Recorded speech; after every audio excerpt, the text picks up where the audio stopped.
What is happening, you guys? How's it going? What's happening? Who am I? Gerald Undone. So we have a couple A7S3s over here. We are looking into not the S-CINETONE one right now. This is actually the movie version that Gerald Undone kind of did on his video where he configured the movie gamma to look pretty good. And so that's what I've been using for my live streams up until this point. And now here's S-CINETONE. My first, I don't know, impression is I feel a little bit underwhelmed, I guess. I don't know. It looks, at least on my monitor, which is getting a much higher quality signal than what YouTube is receiving, I like this one better. And this is not the S-CINETONE version. So let's get into this. We're going to pour some whiskey here. We got the probe lens shot set up today.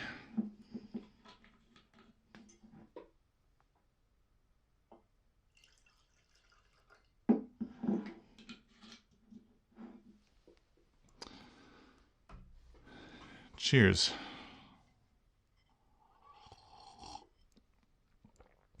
So, S-CINETONE. Now let's get them both up on the screen. So on this side over here, we have the not S-CINETONE, the movie gamma version that I took from Gerald Undone teaching me how to make movie look good on his video. And then on this side, we have S-CINETONE on my A7S3 B cam. And this is also an A7S3, the whiskey cam down here. Let's see, how did I have this set up? Here we go. So we've got, so other news, I sold the Komodo. I decided that I wanted to not have a RED anymore because it just took so much time to use effectively and it slowed me down. I didn't get a video out last week. I didn't do a live stream. It was just, it's just been slowing me down. So I sold it. I got 3 A7S3s now and I'm selling a couple more things. And I think that I might get the FX6 in a couple months, but I'm also selling my Fuji system. I'm selling the GH5 system. I'm going all Sony because one lens system, one battery. It just makes sense for me. By the way, for those of you joining in, hey Ben, thanks for showing up. This one over here is not the S-CINETONE. This one is the S-CINETONE. And like I said, I really don't feel great about the S-CINETONE just yet. I don't know. I don't think it looks awesome. I like this one better. What do you guys think? So let's talk about the lights we have going on today. Pretty standard setup. We've got the Lupo Super Panel Full Color 60 with the DOP Choice Grid for my fill light. Key light is the Intelitech LC120. Over here on the rim light, we have the Prolight Orion 300, which I still need to review. I'm going to be doing that video this weekend. And that's also giving a nice little blue hue over here to this glass, a little reflection. Looks really nice. We've got the Rhodolite Titan over there in the orange. And just the Kame TV Boltzmann Andromeda Slim Tube doing the blue in the background. Right there. That's it. Those are the lighting. It's nice to have the lights always set up. Ben, was it the file size that slowed you down or was there another factor? Well, yeah, it was, a lot of it was the file size. It was also big and kind of heavy.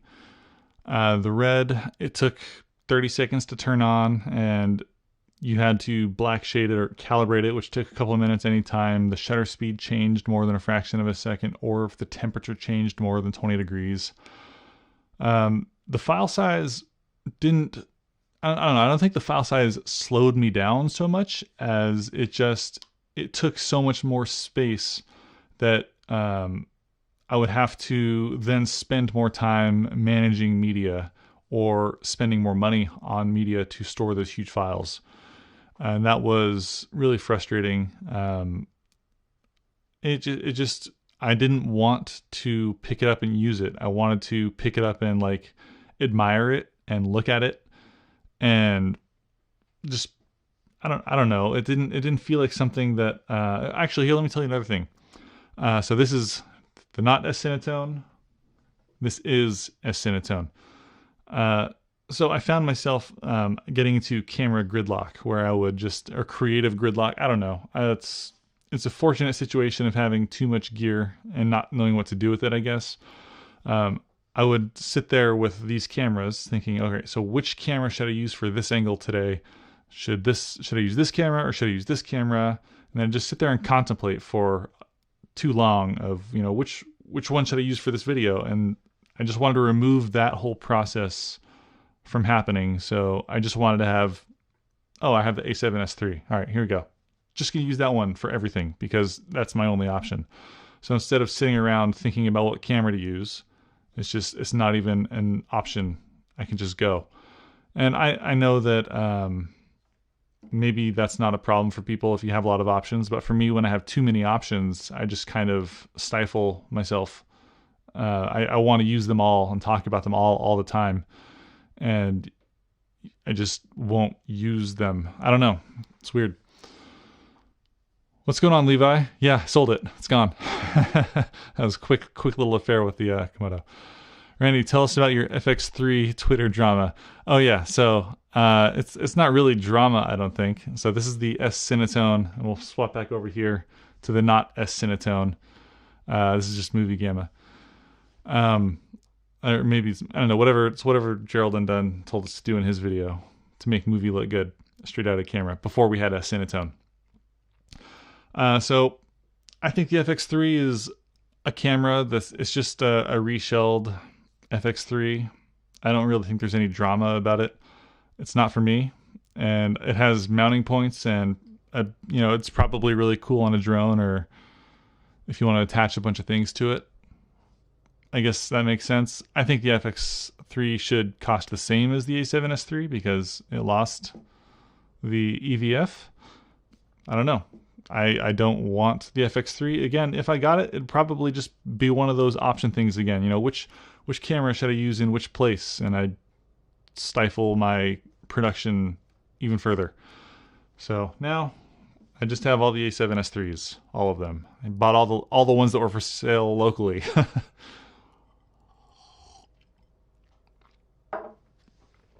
And I bought a light. I bought the Rotolight Titan X2. I like the X1 so much that I went and picked up the X2. That'll be shipping soon. And then there's another light on the way to the studio, which I can't talk about yet. So buy lights. I guess I'm just going back to my roots. It seems like lights have the biggest impact on the image anyways. If you have not seen my video on comparing the Komodo against the A7S3, I recommend you go watch it. The Komodo you can achieve better image quality if you're recording in 6K. I don't want to record in 6K. The files are too big for me, and I don't think that I'll be there for several years. Even when I crop into a 4K image to 1080p, the quality difference on a YouTube video delivered, even if rendered in 4K, is negligible. So going through all the extra steps to get the diminishing returns on improvement of something like a RED was just, I decided it wasn't worth it for me. Scapo, I'm actually kind of hyped on the FX3 as an action sports cinematographer. It's nice that they have screws bolting down the XLR interface and have extra mounting points for rigging. Well, that's awesome. I can totally see that being useful to someone who needs it. Personally, I don't. I don't yet. Maybe there will be a time after I get the FX6 where I just wish that I had an A7S3 without an EVF and a bunch of screw holes in it. I've never had the A7S3 overheat, so I don't immediately see the need for the fan just yet. But then again, I'm indoors in a climate-controlled environment, and boom, S-CINETONE. Now we're on the A7S3 with the S-CINETONE. And also, as far as image quality on these two angles might be affected, this camera over here, this is the Sigma 18-35, which is adapted with the Sigma MC11. And then over here, we have the Sigma 24-70 f2.8. So if the lens resolving power is, changing the quality of the image at all, I don't think it will. It's all Sigma glass, and they're both fine. but maybe that has an impact on the image quality a little bit, but I doubt it. Levi says, I would like a younger brother to the FX3, but a crop sensor as a small portable camera. Yeah, that'd be interesting. A little one you can take around, and maybe some really lightweight lenses. That'd be kind of neat. I personally would like to see an FX4, which is just like the FX3, but with the internal ND. I'd buy that. Kobe Markham says Titan. Yes, the Titan X1 is here. Titan X2 is on the way. I bought the X2. Ben, isn't the FX3 like $1,000 more than the A7S3? Depending on your country. In the US, it's only a couple $100 more. I think it's like 3,800 maybe? Let's take a sip.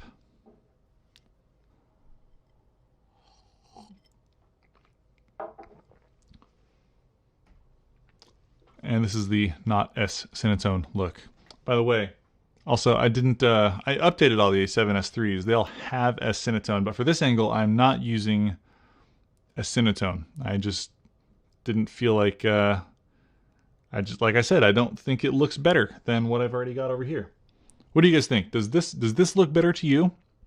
This is the not S-CINETONE. This is what I was using before I updated the A7S3. And this is S-CINETONE. I mean, it just feels more contrasty, less dynamic range looking to me. I feel like my skin looks better in this mode. I don't know. I mean, that's my opinion. I guess art is subjective though, right? Levi says FX3 really needed internal ND to be a homer. Yeah, I agree. I wish they would have added that. Ben says he prefers the S-CINETONE. This guy over here, boom, S-CINETONE. Well, good. It's good to know. I'd love to hear more people's opinions on it. Nils, thanks for showing up, man, as always. Scapo, what lights are you most excited about this year? Personally, well, I mean, I just bought the Rotolight Titan X2. I'm extremely excited for that one because I know what it's capable of because I have its little brother behind me. So that's, I mean, when I pay several thousands of dollars for a light, I'm excited about it. It's, you know, I have all the lights. Why would I buy another one? Because it's that good. I guess that's where I'm at. I know it didn't come out this year, but I'm excited about it. I'm also excited to see if Aperture works on a bigger Nova. I think that'd be really cool. Maybe something like a bicolor 600D, like a 600X. I think those would be really cool. I'm also excited about what I've got behind me on this side, the Prolight Orion. It's RGB WCL, so it's got 6 color channels, and it is a COB style light, and I've got the projection attachment. That's what's giving me this nice carved out blue outline. It's an exciting light. It's fairly affordable in this market. I mean, it's an expensive light. It's $2,000. But for what it offers, they also came out with a firmware update. When I told them that the fan, when you set it to silent mode, when you cycle the power, it would stop, like it would forget your settings when you cycle the power. So they released a firmware update that fixes that. And I'll be reviewing that this weekend. So there's a lot of exciting lights coming out. And cool thing about lights is, you know, you don't need to put a variable ND in front of them. You don't need to worry about IBIS. You know, lights, just you turn them on and they work, and they last for your whole career with the power of technology and LEDs these days. So, you know, you're going to get a lot more for your money out of buying lights than you will buying a whole bunch of new cameras. And I'd like to reiterate for anyone that's new to the channel, if you are wondering how much you should spend on lights, I recommend you should spend as much as you did on your camera setup as you did on your lights, to achieve somewhat of like the best image quality you should have before considering buying a new camera. Levi says a crop sensor Sony with a flip screen and 4K 120 would be dope. It would be dope. I agree. I'm wondering what they're going to come out with next. Like, where do they go from here? Is it I mean, the A7 IV, obviously. What's it going to be? What is it going to take from the A7S III? What is it going to take from something else? What's going to be new? What's it going to cost? Kobe says, ever consider reviewing Hive lighting, open face RGB lights? Yeah, I've looked at Hive lighting before. I think one other guy, New Lair, he's done some reviews on Hive lighting stuff. I've never gotten my hands on them. I don't know why. Maybe I'll take a second look. But they make some really interesting looking things, and I know that they look really cool. So maybe I should reach out to them and see if we can work together. Ben, it depends on the environment you're in, I guess. But for a studio setting, live stream like this, I feel like the S-CINETONE is a better fit. Let's take a look. This is not the S-CINETONE, and boom, S-CINETONE, just like that. Yeah, maybe it is. I know that the internet and YouTube in general likes that high contrasty look. I just feel like it's more contrasty. Like the highlights feel brighter and the shadows feel darker. I don't know. What do you guys let's get more opinions on this. Is this what do you like? This is the S-CINETONE is this one over here, and the not S-CINETONE is this one over here. What do you guys think? Let's get some more opinions. LGU me, why you sold your RED? Well, I did a whole video on comparing the A7S III versus the RED Komodo. And in that video, I said maybe I'll be a little crybaby and I'll sell the RED, and maybe I'll sell the RED for a bunch of Sonys. I said I might do that, and so I did that. I also went over that already earlier in the stream, so rewind and watch that. But it's just it wasn't the right fit for me. It was expensive and slow, and I want to be. It's not about the price for me. It's about I want to be efficient. I want to be fast. I don't want to be slowed down, and the RED was just slowing me down, and it would never get to a point where it would be faster than working with something like the A7S III. So when I realized that, that's when I kind of went over the bridge on that one. Jake, did you update all 3 cameras yet? Yes, I did. We got one here, and one here, and they're all on the latest firmware. This one is not on S-CINETONE. This is just on the movie, whatever I previously had.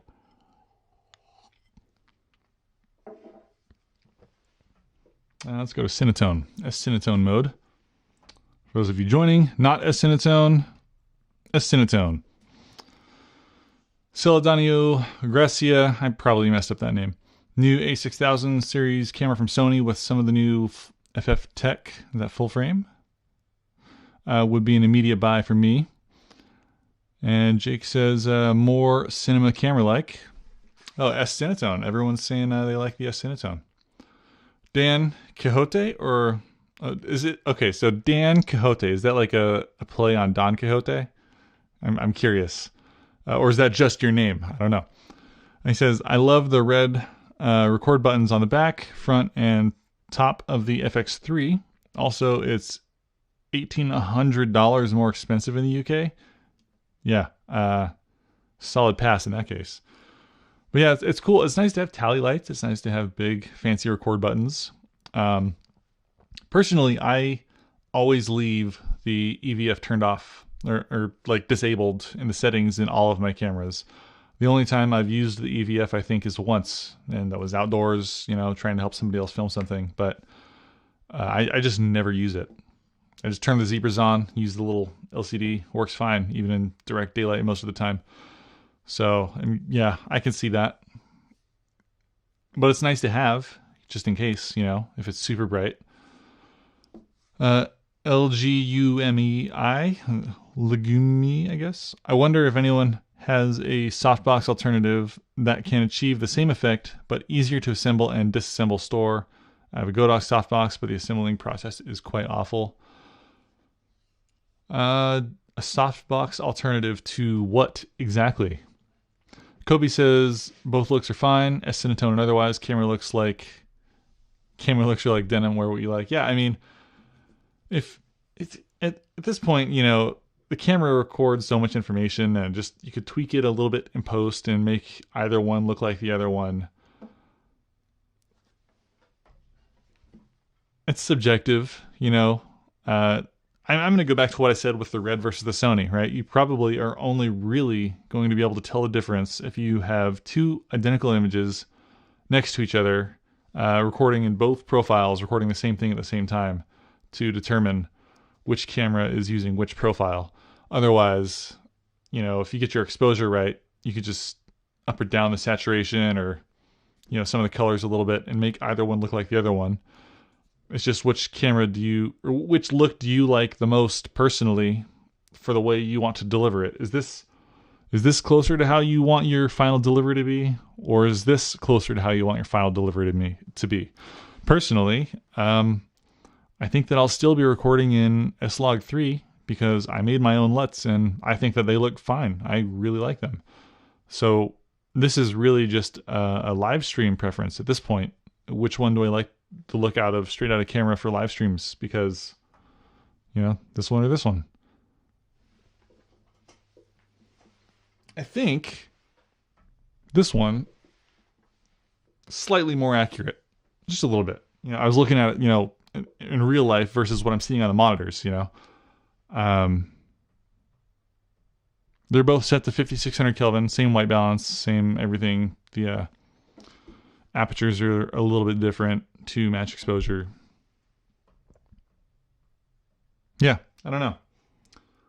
Let's go back to the whiskey.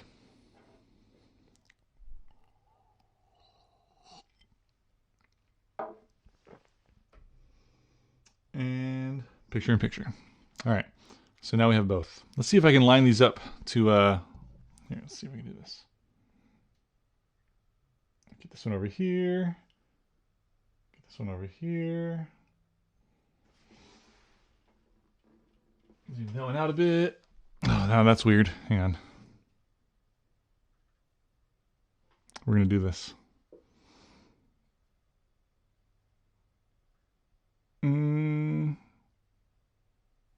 All right, if I stay right here, I know it's not perfect. It's like a weird mirror effect. And also, it looks like,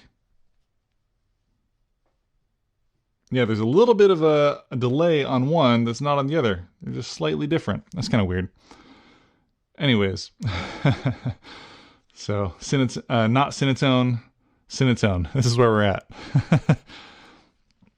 What are the not S-CINETONE settings you're using on the stream? Picture profile. So I'm using picture profile 2, I think, with movie gamma. I don't know. It's whatever the settings were that Gerald Undone gave us to use that looks the best out of camera. That we're, you know. So I guess I'll have a link. I'll update the stream at the end of, you know, by the time I'm done. I'll put a link to that video. You can watch that whole thing that he did. And I copied one of the profiles that he told us to use.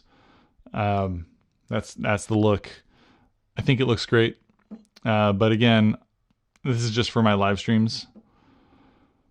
Let's see. Ryan says, what are the not... Oh, I just read that one. Scapo, I gotta say it's awesome that your whiskey has its own dedicated camera on each stream, like a character in your show at this point. Yeah, it is. Here, let's get this more in the frame here. Here, you know what, now that we're done with this, I can just do this. I can take one of these cameras and let's do this one.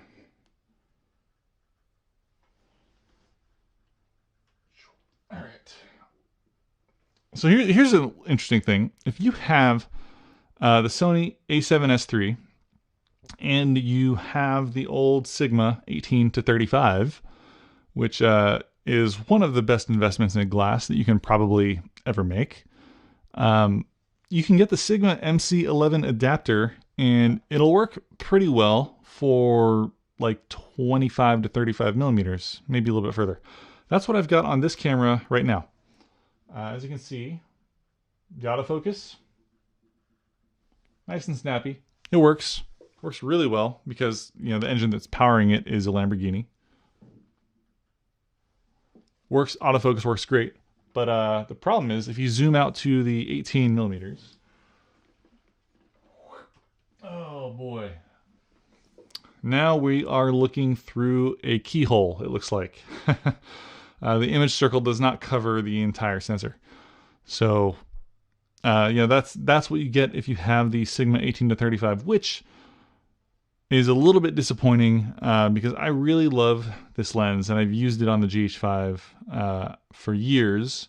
I used it on the Komodo for the brief period of time that I had it, and now it's basically only being used in comparison of picture profiles with S-CINETONE.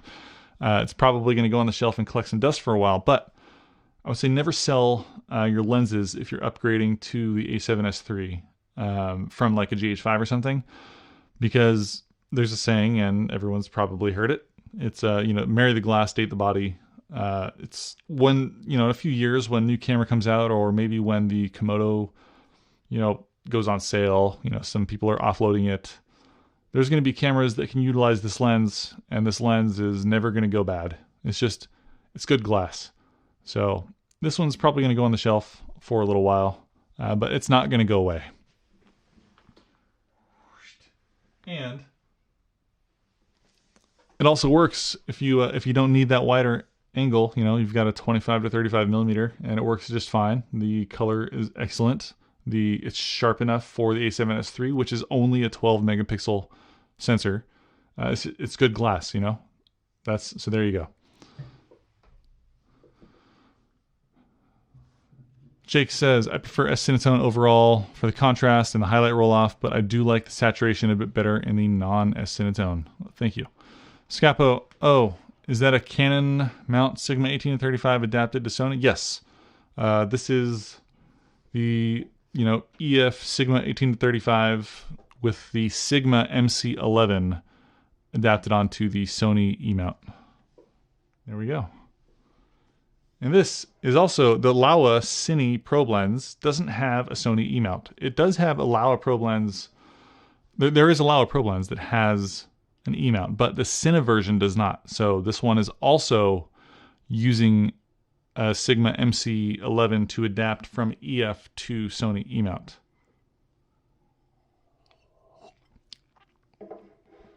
Which I'm not excited about. I would like to see Sony E-mount Laowa probe lens, because I've kind of gone deep in this whole Sony ecosystem, so I would like to get rid of as many adapters as possible if I could. Yeah.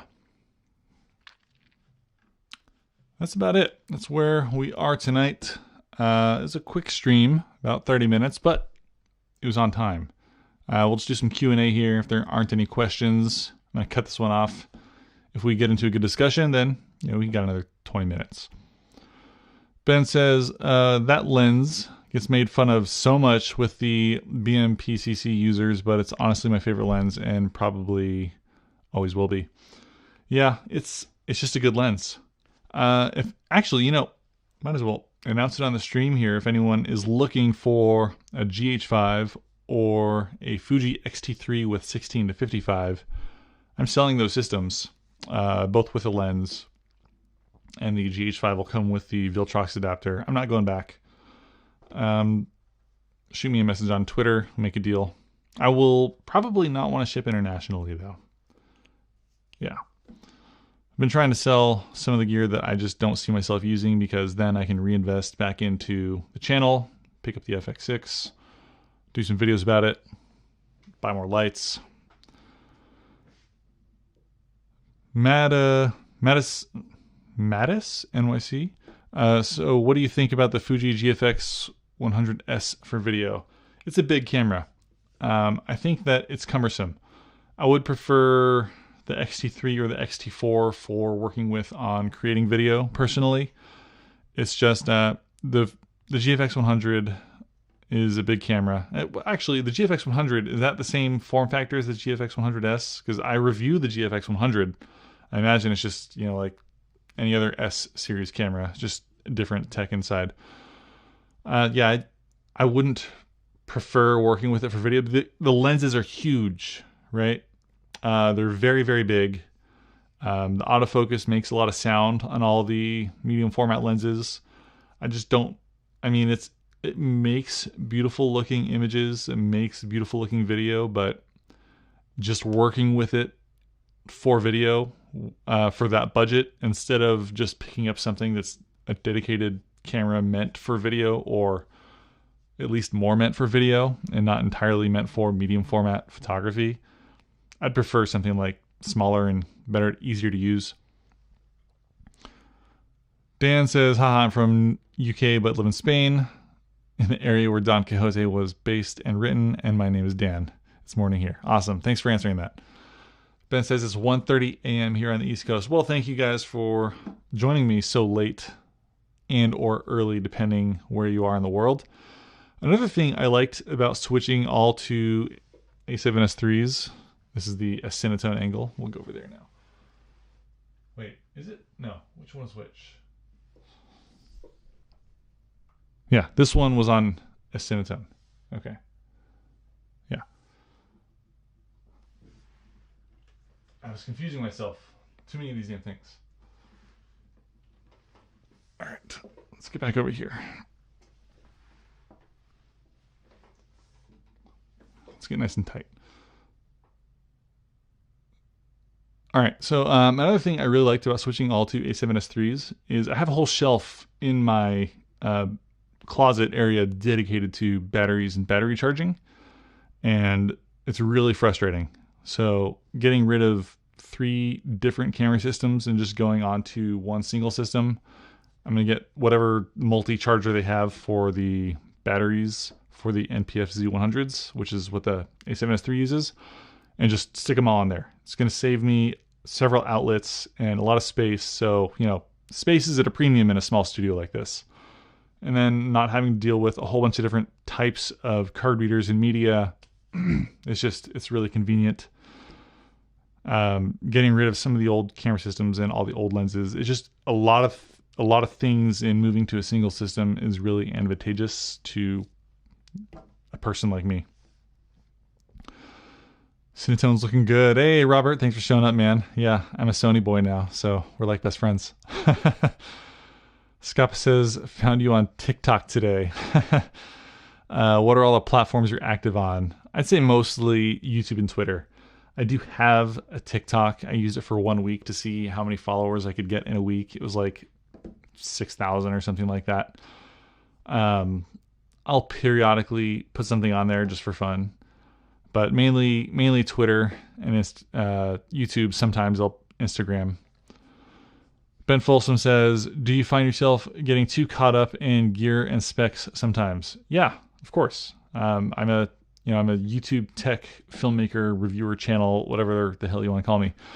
It can get frustrating sometimes to try and keep up with tech, but I kept the GH5 and I used it as my A camera for several years. The only time, and I loved the GH5, and I moved away from it only when I got comfortable with the A7S3, because once I learned how the colors work and I was able to work with S-Log3, then I was able to get away from.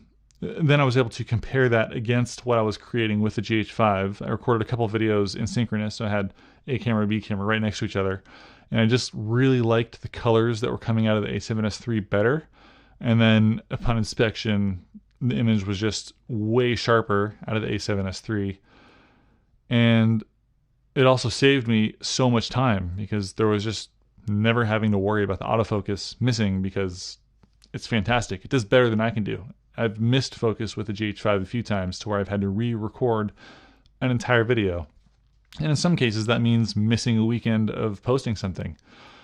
So that's the only thing that has pulled me away from the GH5 after all these years and years of camera releases.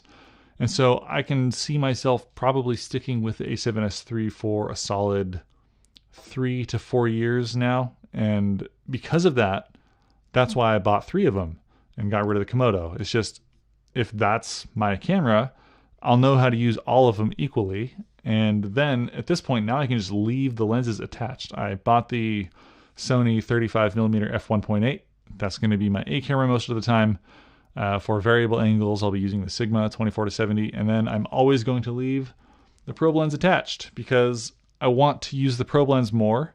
I really love just sticking this thing on the slider the way it is currently, right here, just giving myself an awesome looking B-roll angle for anything, just turning it on and taking the B-roll shot because it's already attached. I don't have to set it up, it's just already there. So I really like that. That's why I bought 3 A7S3s. It's going to optimize my workflow. It's an excellent camera, and I'll keep all of them for probably several years. And when I do get the FX6, it'll match with it perfectly. That's where I'm at. Welcome to the club. Thanks, Robert. Kobe says, I'm a little disappointed that you broke up with your Red Komodo, but I understand why. Workflow is important. Yeah, so is lighting, and I'm going back to my roots. I have two lights currently inbound. Maybe another one next week. Lights make the difference. There you go. Robert says, it's perfect timing because I have a job tomorrow where I'm bringing the FX9 for interviews, teleprompter, and A7S as a B camera, and also for gimbal B-roll. Curious how well both match up in Cinetone. Yeah, I'm excited to see that. I'd love to, if you make a video on that, I'll watch it. By the way, if you guys haven't subscribed to Robert Machado already, go do that. He films with Sony cameras, and he's been trying to convince me to sell everything and go Sony. He's probably paid by them, of course, but it worked. I've converted. No, he's a real cinematographer, while I'm a YouTuber. I'm a pretend cinematographer. I like to play with gear and learn about it, but Robert actually uses it. So go subscribe to him. He's got really cool content on all that stuff. He's also really good with his lights, and that's the only reason I'm recommending you subscribe to him. And Robert says he's also finally much more open to bringing his A7S as a B camera. Good. Steve says, what about S1 and S5? Autofocus seemed improved by a lot. I don't know. I don't use them. I've not played with them. The S1. Do you mean the Panasonic S1H? I'm not sure. I don't know. I have A7S3s. I have lots of A7S3s. I think A7S3s are going to be currency in the future. So I don't know. This is for anyone that's joined late, this is the S-CINETONE angle, and this is the not S-CINETONE. If you scroll through earlier in the stream, you'll see a whole bunch of S-CINETONE and not S-CINETONE comparisons like you saw in the thumbnail of this video. I'll have one more little sip here.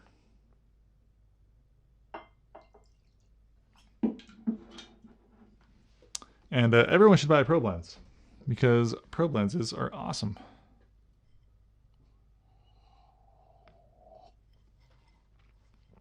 Well, it was yummy. Oh, and I didn't tell you what whiskey I was drinking tonight. It's just the same one I've had the past couple nights. It's the Jim Beam Black, extra aged. See, it's too dark.